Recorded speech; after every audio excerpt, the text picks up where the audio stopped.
বন্ধুরা, আপনার শখের বাইকটি কিভাবে যত্ন নেবেন তা আমি এখন দেখাবো। এজন্য প্রথমে আপনাকে বাইকটি ওয়াশ করে নিতে হবে।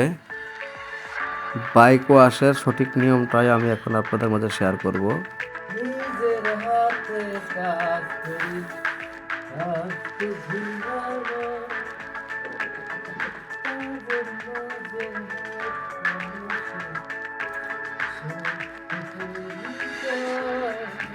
বাইক ওয়াশের ক্ষেত্রে প্রথমে আপনি বাইকের নিচের অংশ ওয়াশ করে নেবেন।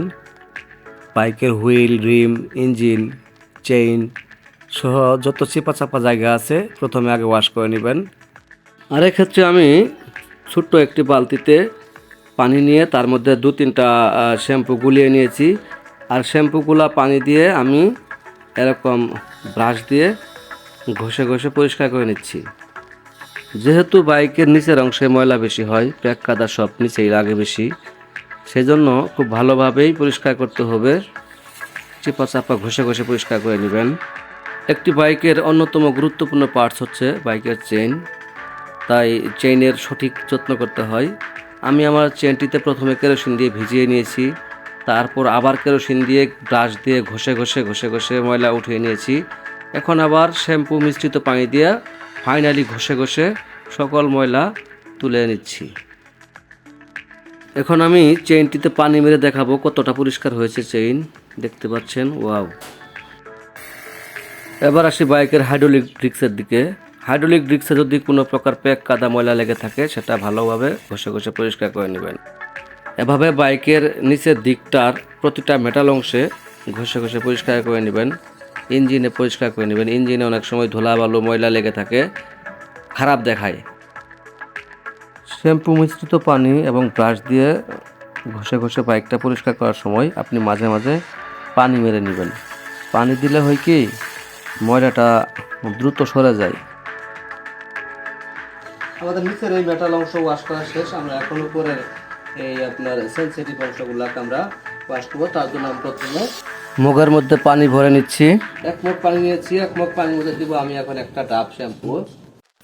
1 মগ পানিতে শ্যাম্পুটা দিয়ে আমি ভালোভাবে গুলিয়ে নিচ্ছি, মিক্স করে নিচ্ছি, নাড়িয়ে চাড়িয়ে নিচ্ছি। বন্ধুরা, আমি নিচের এই মেটাল অংশ ওয়াশ করতে যেরকম ব্রাশ ইউজ করছি, আমি এরকম ব্রাশ ইউজ করছিলাম। ব্রাশ, নেকড়া ব্রাশ এবং এইরকম ব্রাশ ব্রাশ এই ব্রাশ নেকড়া ইউজ করছিলাম। কিন্তু আমরা উপরের অংশ ওয়াশ করার সময় আমরা এগুলো ইউজ করব না। আমরা যেন ইউজ করব ফোম ইউজ করব, এরকম ফোম ইউজ করব। কিন্তু তার আগে আমরা প্রথমেই বাইক থেকে সম্পূর্ণ বাইক থেকে আগে ধুয়ে নিচ্ছি। সম্পূর্ণ বাইক থেকে আমরা প্রথমে আবার ভিজিয়ে নিচ্ছি। উপরের অংশে টাঙ্কি, হেডলাইট এগুলাতে আপনি যদি ব্রাশ ইউজ করেন তাহলে স্কেচ পড়ে যেতে পারে, তাই নরম ফোম ব্যবহার করাই ভালো। বন্ধুরা, সম্পূর্ণ বাইকটি আমার ভিজিয়ে নেওয়ার পর আমরা এখন এই শ্যাম্পু মিশ্রিত পানি দিয়ে আর এই ফোমটা দিয়ে দিব। দেখতে পাচ্ছেন, ওয়াও। ফোম দিয়ে এভাবে আলতো করে ঘষে ঘষে পরিষ্কার করে নেবেন, যাতে বাইকে কোনো ধরনের স্কেচ বা দাগ না পড়ে। খেয়াল রাখবেন। দেখুন, বাইকটি কিন্তু আসলে চকচকে চকচকে হয়ে যাচ্ছে। বন্ধুরা, পুরো বাইক আমার ফোমিং করা শেষ। এখন আমি আবার এটাকে পানি দিয়ে ভিজিয়ে দেব। এখন আমি এটাকে ফাইনাল ওয়াশ করে নেব। শ্যাম্পু মিশ্রিত পানি এবং ফোম দিয়ে বাইকটি ঘষে ঘষে পরিষ্কার করার পর এখন আমি সম্পূর্ণ বাইকটিতে আবার পানি মেরে নেব। পানি দিয়ে সম্পূর্ণ বাইকটি ভিজিয়ে ফেলবো। আর পানি মারার জন্য আমি যে স্প্রেটি ব্যবহার করছি এটি সম্পর্কে আমি পরে বিস্তারিত বলবো। আপনারা এটি কোথায় পাবেন, এটা কেমন, সব বলবো আমি। দেখুন, বাইকটি ধোয়ার পর বাইকটির একটা লুক এসেছে। বন্ধুরা, আমি এতক্ষণ যে মেশিনটা দিয়ে পানি স্প্রে করলাম, এটা হচ্ছে এটা একটা সাবমার্সিবল পাম্প। এটা হলো 12 ভোল্ট ডিসি সাবমার্সিবল পাম্প। আমি ওটাকে ওখান থেকে ওই চার্জিং দেখাবো। আমি ওখান থেকে একটা অ্যাডাপ্টারের মাধ্যমে আমি কারেন্ট সংযোগ দিছি। সংযোগ দিয়ে পানির সংযোগটা দেখাবো। পানির সংযোগটা আমি এখানে দিয়ে দিয়েছি।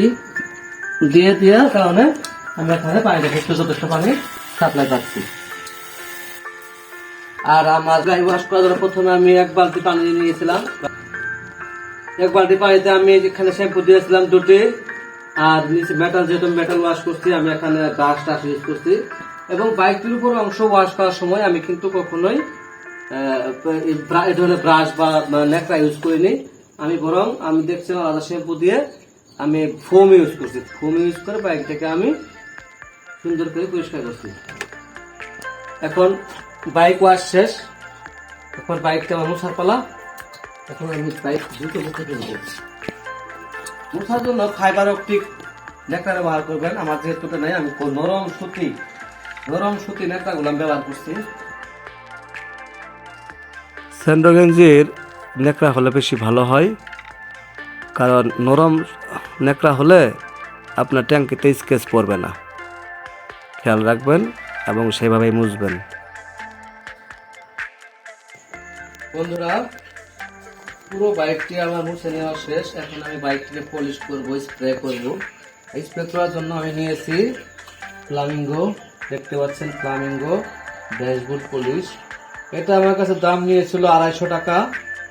আপনারা এটা যে কোনো বাইকের পার্টসের দোকানে পেয়ে যাবেন। এটা ভালোই, আমি ভালোই এটা রেজাল্ট পাই। এটা ইউজ করলে বাইক ভালোই চকচকা লাগে আর কি, নতুন নতুন মনে হয় ইউজ করার পরে। আপনারা এটা ইউজ করতে পারেন। আমি এখন পলিশ করবো। এখন আসেন, সম্পূর্ণ বাইকটি এখন আমি স্প্রে করে নিচ্ছি। টাঙ্কি, হেডলাইট, নিচের অংশ, উপরের অংশ, যত জায়গা আছে চিপা চাপা সহ আমি স্প্রে করে দিচ্ছি। আর এই স্প্রেটা করার পর ফোম দিয়ে ঘষা দেওয়া মাত্রই চকচকে একটা ভাব চলে আসে, দেখতে পাচ্ছেন আপনারা। ওয়াও, অনেক সুন্দর। স্প্রে করার পর মনে হবে বাইকটি এইমাত্র আপনি শোরুম থেকে বের করে আনলেন, এরকম একটা লুক চলে আসবে বাইকের।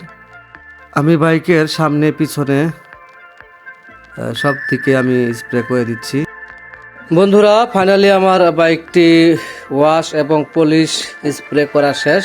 এখন আপনাদেরকে আমি শুরু থেকে শেষ পর্যন্ত বাইকটি দেখাচ্ছি, দেখুন কেমন হয়েছে। ওয়াও, অসাধারণ। ওয়াও, বাইকটি প্রথম যেদিন শোরুম থেকে বের করে আনছিলাম ঠিক সেরকম একটা লুক চলে আসছে।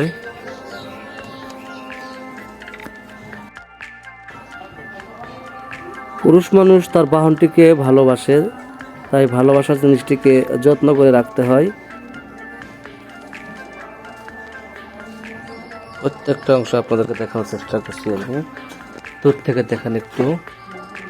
ধোয়া মোছা ও স্প্রে করার পর আমার এখন বাইকটির এই লুক চলে আসছে, আপনারা দেখতে পাচ্ছেন। জাস্ট অসাধারণ, অনেকটাই ভালো লাগছে।